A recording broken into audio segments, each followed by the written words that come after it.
happens in Piatt County. Good morning, Andrea. How are you? I'm great, Seth. Thanks for asking. How about yourself? I've been better, I have to admit, but we're here today and plugging along, and I appreciate you making time for us Sure. as always. And Andrea, first of all, we talk so much about domestic violence, and Mhm. what are some of? We're going to talk about the power control wheel today. Yep. And before we kind of get into that breakdown, what are some of the common stigmas or common misconceptions around domestic violence, and how does the power control wheel play into that? Yeah, so I think the biggest thing, I know I talk about this a lot, but I just continue to see it all the time whenever I have conversations with victims, that people believe if their relationship isn't physically violent, then my work doesn't apply to them, or domestic violence isn't what they're living. They just have a bad relationship, or their relationship just isn't great, or it's going through a rough patch, or whatever the excuses may be. The misconception is that if it's not physical, it's not deviant. It just isn't true. Well, let's dive into then what that can look like, because if it's not always physical and there are other forms of abuse, what does that look like? And again, that power control wheel dynamic. Yeah. So essentially, like the goal of a person who's abusive, and like it's not like a person wakes up one day and is like, you know what, I think I'll abuse someone today. But what abusers do is that they get very comfortable with being in control or having control over another person. And that may have started small for them too. It may just be the way that the relationships were around that person. Whenever I'm going to use him because it's a little bit easier for context, but Sure. it just may be how he grew up, and that's what was modeled to him. Or it could be that that's been successful for him because maybe a relationship was going to end and it stopped because he controlled the other person. So it's working for him. Or it could be, there's so many areas of why a person becomes controlling, but the end goal for an person is that they have control over their partner or over their victim. Yeah, And for sure. there's truly eight ways that happens, and they don't happen independently. Almost every single victim experiences all eight of them. Wow. They don't realize it at the time. Sometimes some are more significant than others, but it's just the reality that abusive people carry these behaviors. Jiminy Christmas. Well, let's first of all, Andrea, give us the eight, and we'll kind of break down each one as we go. What are those eight? Yeah, for sure. So they are coercion, so using coercion and threats against their victim, intimidating, emotional abuse, using isolation, minimizing behaviors and gaslighting. If there are children, using children as pawns or using children against them in general, some form of male privilege and economic abuse. All right, so let's start with number one here. The first one you mentioned. Now, do these happen in order, or is it is it a cycle of you'll have coercion and threats and then Sure. intimidate? What I guess let's go through that if you don't mind, real fast. Yeah, so there are some relationships, but truly it's just a web. The reason it's designed as a circle on every piece of domestic violence information anyone's ever seen is because they happen on the spider web at the same time. They all work together to create this environment where one person's able to have control over the other. And like I said, some may be stronger in some relationships than other. Like some people may not use their children as pawns as much as they do minimizing behaviors and emotional abuse and coercion. But if you really get to the root of a relationship that is truly domestic violence, you're going to find all of these in some Okay. So it's not case. one leads to the next to the Correct. next. Okay. Well, Correct. let's just start with then coercion and threats. I mean, Yeah, that seems so I think the self-explanatory. number one thing that I see with coercion and threats is that abusers will threaten to either harm themselves or harm someone else if you leave the relationship. So we see this one, it starts pretty early. It may start as words like, I don't know how I would survive without you. Or you're so important to me, I don't think I could live without you. And that's how it maybe originally starts. And then as the relationship progresses and the abuse gets worse and worse, it becomes, but if you leave me, I'm going to hurt myself or I'm going to hurt someone else. And how are you going to live with yourself if you know that your actions are going to cause harm? Um, this it's so common. It also happens a lot with whenever there's law enforcement involved. Heavy coercion starts with, but I won't be here to take care of our kids, or I'm going to have no choice but to call DCFS and tell them everything you've ever done because you're not going to hold this against me. And those threats get more and more and more and more to really control the abused person's behaviors. Wow, that's I don't know, diabolical is the word, but maybe narcissistic even to a degree. Absolutely. Yeah. Absolutely. But also it works. Well, yeah, of course. I mean, nobody wants that on their conscience.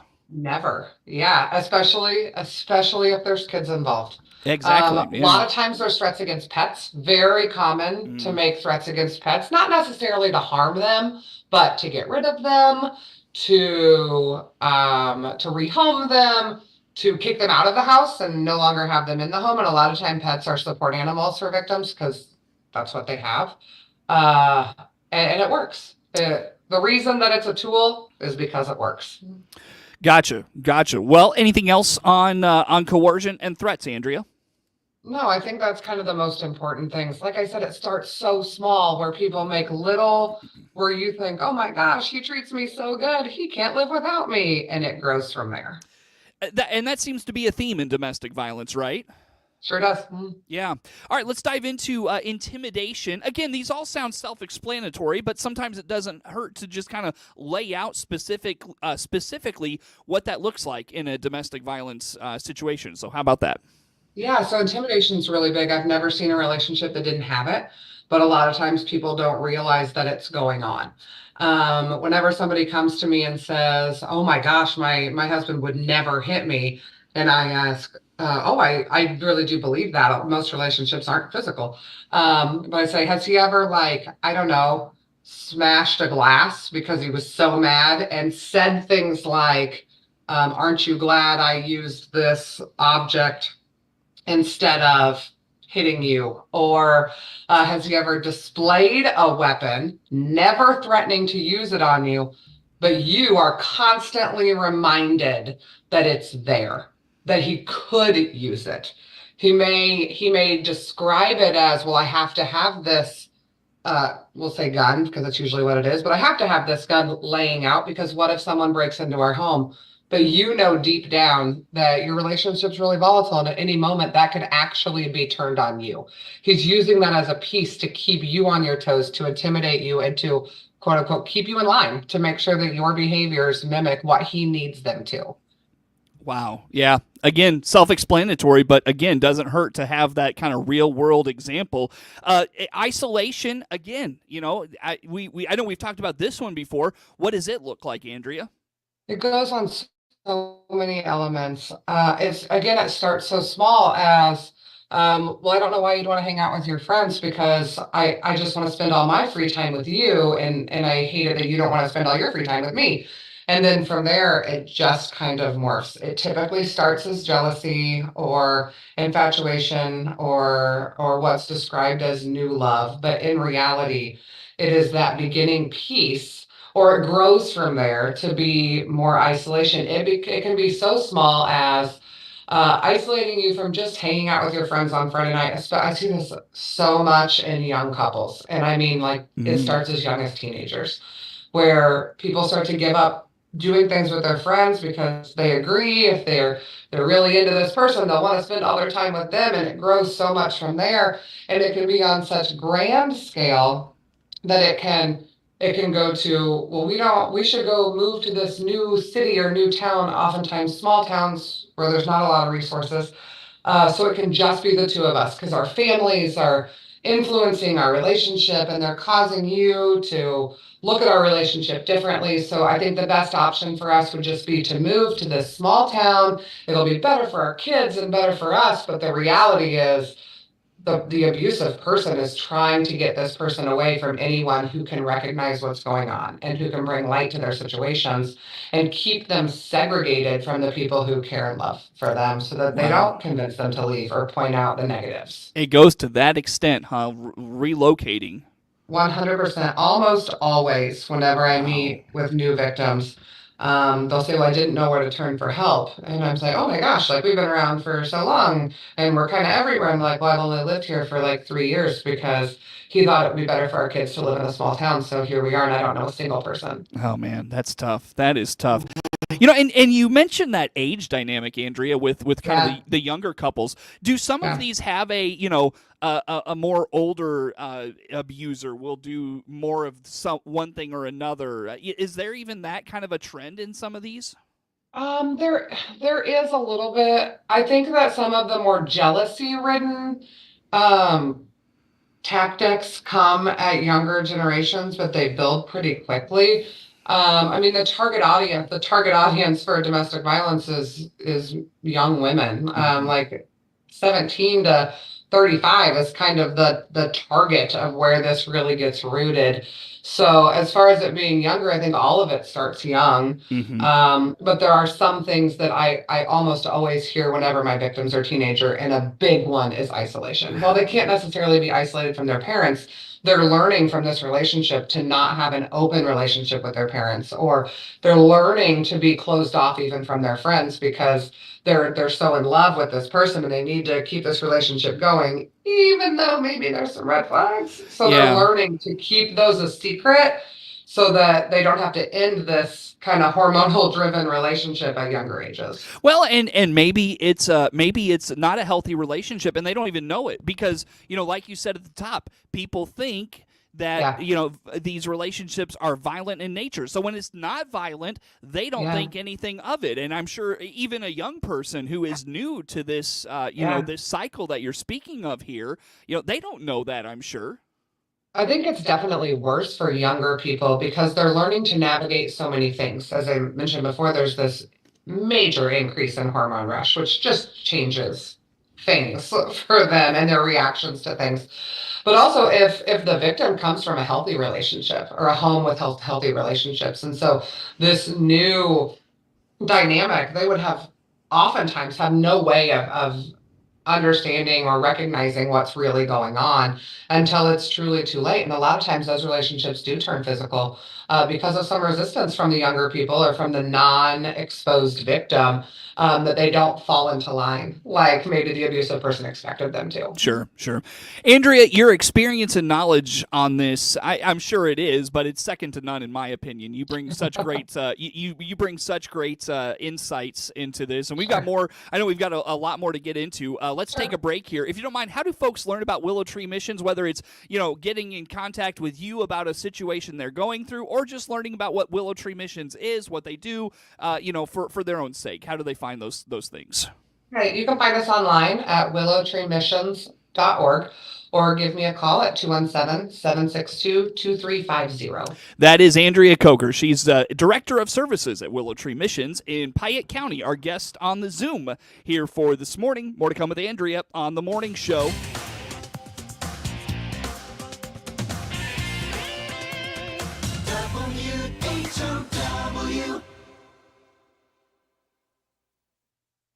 WHOW.org.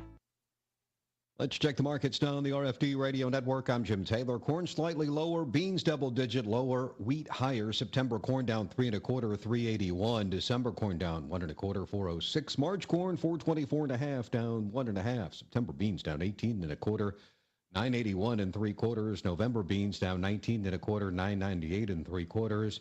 January beans 1017, down 18 1/2. September wheat down 3/4, 554 3/4. December wheat up 7 1/2. 576. September bean meal down 580, 312 even. September bean oil 41.30, down 31 cents. Livestock market at this hour. September feeders 238.20, up 47 cents. October live cattle down 47 cents, 176.45. October lean hogs 78.72, down 7 cents. Energy market October crude oil down 206. 66.65. Jim Taylor, RFD. Thank you for listening to this Miller Media Group radio station. We appreciate you making the choice to tune in to us. We want to remind you of some things to keep the attorneys happy. Our stations allow one winner per household in a 30-day period. Cash prizes are mailed to our winners within 30 days of winning. And, as you've probably already guessed, portions of today's programming on this Miller Media Group radio station were pre-recorded and are mechanically or digitally reproduced. There. Now we've made the attorneys happy. Thanks again for listening to this Miller Media Group station. Rehab, recover, and return home. When you or your loved one use the Bounce Back program at Liberty Village of Clinton. When you're not ready for a nursing home, their Bounce Back program is the answer. Click their icon at DeWittDailyNews.com. Simply the finest. Healthy children make better students and stronger athletes. Be their advocate. Schedule their back-to-school physicals today at SIU Center for Family Medicine. Call 217-735-2317 now or click their icon at DeWittDailyNews.com. Your friend in Central Illinois, WHOW. Once again, a good morning. Thanks for being with us. I'm your host today, Seth Lawrence. The WHOW Morning Show streams to Facebook and YouTube. It's brought to you by Peterson Insurance, your Pekin Insurance agent in Clinton. Andrea Kocher, Director of Services at Willow Tree Missions in Piatt County, joins us on the Zoom today. And Andrea, we are talking about the power control side, and I shouldn't say cycle, power control dynamics in a relationship. And you mentioned there's 8, and at some point, every relationship seems to get to all 8. Let's review those 8 if you don't mind, and we'll hit on the ones that we haven't touched on to this point. Absolutely. Let's see, for sure using coercion and threats, intimidation, emotional abuse, isolation, minimizing and blaming, which is just mind-blowing, but it happens all the time. Using children as kind of a weapon, male privilege, and economic abuse. You said it's mind-blowing, but happens all the time. Minimizing and blaming. What is this? What's it look like? Yeah, it's nuts. So, truly an abuser has like a magical gift at making light of their abuse. Part of it is that they just have this gift of not making it seem like it really happened.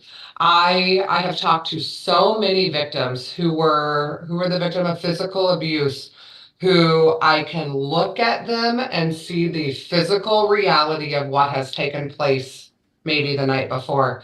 And they will undoubtedly minimize it to the point of, okay, let me use an example. I've seen the reality that someone's been choked. There's some very vivid signs involved in that. Whoa.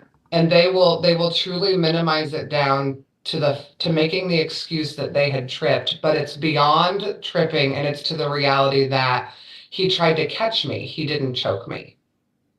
And I know that's not what happened. Oh, wow. But I remember I remember the last time I tried to catch someone falling by grabbing for their neck. That, Correct. I do that all the time. I don't know why you don't believe that, Andrea. Yeah, but it goes beyond making an excuse for him, and it is truly what they believe, because that's what he tells them was going on. Oh, my. And it's unbelievable, but it happens all the time.